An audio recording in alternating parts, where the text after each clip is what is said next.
حضرات گرامی قدر میرے باپ میرے لیے قابل احترام ہے, میری ماں میرے لیے قابل احترام ہے, میرا دادا میرا نانا میرے لیے قابل احترام ہے, لیکن حضرات گرامی قدر سورہ لقمان نے مجھے اس حقیقت کو سمجھا دیا, سورہ عنکبوت نے مجھے اس بات کو سمجھا دیا, قرآن کے متعدد مقامات نے مجھے اس بات کو سمجھا دیا کہ جب میرا باپ مجھے شرک کا حکم دے میں نے اس کی بات کو نہیں ماننا, جب میری ماں مجھے شرک کا حکم دے میں نے اس کی بات کو نہیں ماننا, جب میرے والدین مجھے اطاعت الہی سے ہٹنے کا حکم دے میں نے ان کی بات کو نہیں ماننا. میں نے باپ کی ہر بات کو ماننا ہے جب تک وہ اللہ رسول کی بات سے مطابقت رکھتی ہے. میرے باپ نے مجھے کہا جوتے کو لے کے آؤ, میری ذمہ داری ہے میں جوتے کو لے کے آؤں. میرے باپ نے مجھے کہا کپڑے کو لے کے آؤ, میری ذمہ داری ہے میں کپڑے کو لے کے آؤں. میرے باپ نے مجھے کہا میڈیسن کو لے کے آؤ, میری ذمہ داری ہے میڈیسن کو لے کے آؤں. میرے باپ نے مجھے کہا مسجد میں میرے ساتھ چلو, مسجد میں جانا میری ذمہ داری ہے. میرے باپ نے کہا میرے ساتھ کسی نیکی کے سفر پہ چلو, میری ذمہ داری ہے اپنے باپ کی بات کو ماننا. لیکن میرے باپ نے مجھے کہا سینما ہال میرے ساتھ جاؤ, اب میں نے باپ کی بات کو نہیں ماننا, پروردگار عالم کی بات کو ماننا ہے یا حضرت رسول اللہ کی بات کو ماننا ہے.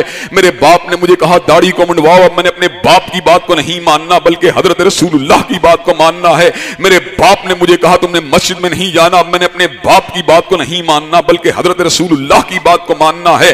حضرات گرامی قدر باپ واجب الاطاعت تو ہو سکتا ہے لیکن اس وقت ہوگا جب اس کی بات حضرت رسول اللہ کی بات سے مطابقت رکھے گی. جب میرے بابا کی بات حضرت رسول اللہ کی بات سے ہم آہنگ نہیں رہے گی پھر میرے باپ کی بات جو ہے واجب الاطاعت بھی نہیں رہے گی. میرا باپ جو ہے وہ میرے لیے اس کا امر کو ماننا ضروری بھی نہیں رہے گا. بیٹی کا کام ماں کی حمایت کرنا, ماں کے ساتھ چلنا, ماں کے کاموں میں ساتھ دینا. ماں نے کہا ہنڈیا کو پکاؤ, بیٹی کی ذمہ داری ہنڈیا کو پکائے. ماں نے کہا میرے ساتھ جو ہے مدرسے میں چلو, بیٹی کی ذمہ داری ہے مدرسے میں چلے. ماں نے کہا بیٹی قرآن پڑھو, بیٹی کی ذمہ داری ہے قرآن مجید کو پڑھے.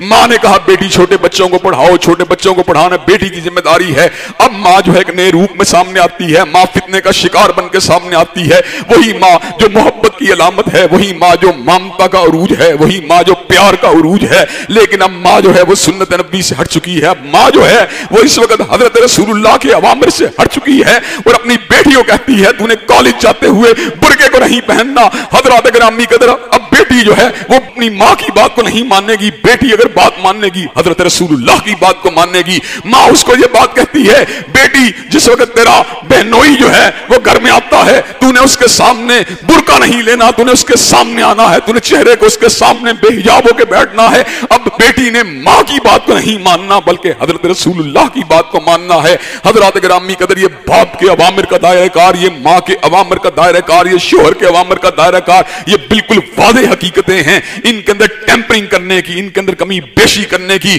اور ان کے فرامین کو اور ان کے اوامر کو حضرت رسول اللہ کے فرامین واضحہ کے پر فوقیت دینے کی نہ کوئی روم ہے نہ کوئی گنجائش ہے. حضرات گرامی قدر شوہر نے اپنی بیوی کو کہا میری بیوی میرے لیے کھانے کو لے کے آؤ. تابعدار بیوی کھانے کو لے کے آئے گی. اس نے کہا تم دعوت میں میرے ساتھ چلو فلاں جگہ میرے بھائی کے گھر. اب اس کے ساتھ جانا یہ ذمہ داری ہے, ہم ہاں کے نخرے کرنا, ہم ہاں کے ٹال مٹول سے کام لینا یہ اچھی بیویوں کا شیوا نہیں. بعض بیویوں نے حقوق انسانیت کی آڑ کے اندر اس حد تک جو ہے اپنے لیے اختیارات کو طلب کیا ہے کہ وہ جائز کاموں کے اندر بھی شوہر کی بات کو ماننے پہ تیار نہیں. شوہر اپنی جبلی تقاضوں کو پورا کرنا چاہتا ہے, اپنی بیوی کو بلاتا ہے, بیوی ہاں کسی بھی حال کے اندر موجود ہے. شوہر کی پکار کے پر لبیک کہنا, شوہر کی پکار کو تسلیم کرنا یہ بیوی کی ذمہ داری ہے. حضرات گرامی قدر لیکن اب ایک ایسا مقام آتا ہے جہاں پہ شوہر فتنے کا شکار بن کے آتا ہے. شوہر اس کے سامنے جو ہے ایک نئے روپ میں آتا ہے, اس کو نماز پڑھنے سے روکتا ہے. اب بیوی نے شوہر کی بات کو نہیں ماننا بلکہ بیوی نے بات اگر ماننی ہے